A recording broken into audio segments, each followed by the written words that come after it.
নেতা রফিকুল ইসলাম, যিনি কিছুদিন আগে কংগ্রেস থেকে আপনার হাত ধরিয়ে আপনার দলে এসেছেন, তিনি একের পর এক বিস্ফোরক পোস্ট করছেন, এমনকি লাইভও করছেন এবং মানে তোপ ডাকছেন মূলত আপনাকে নাম না করে, কখনো নাম করে। এবং আরেকজন ব্যক্তি এখানে বসে রয়েছেন উদুত মোল্লা কর্মাধ্যক্ষ, তারও বিরুদ্ধে কার্যত খুনের পর্যন্ত বিস্ফোরক অভিযোগ আনছেন। আপনি কি আসলে তাকে দলে নিয়ে বিড়ম্বনায় পড়লেন?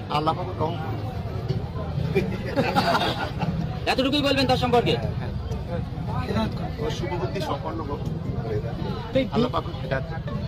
তৃণমূল নেতা রফিকুল ইসলাম, যিনি কিছুদিন আগে কংগ্রেস থেকে আপনার হাত ধরিয়ে আপনার দলে এসেছেন, তিনি একের পর এক বিস্ফোরক পোস্ট করছেন, এমনকি লাইভও করছেন এবং মানে তোপ ডাকছেন মূলত আপনাকে নাম না করে, কখনো নাম করে। এবং আরেকজন ব্যক্তি এখানে বসে রয়েছেন উদুত মোল্লা কর্মাধ্যক্ষ, তারও বিরুদ্ধে কার্যত খুনের পর্যন্ত বিস্ফোরক অভিযোগ আনছেন। আপনি কি আসলে তাকে দলে নিয়ে বিড়ম্বনায় পড়লেন?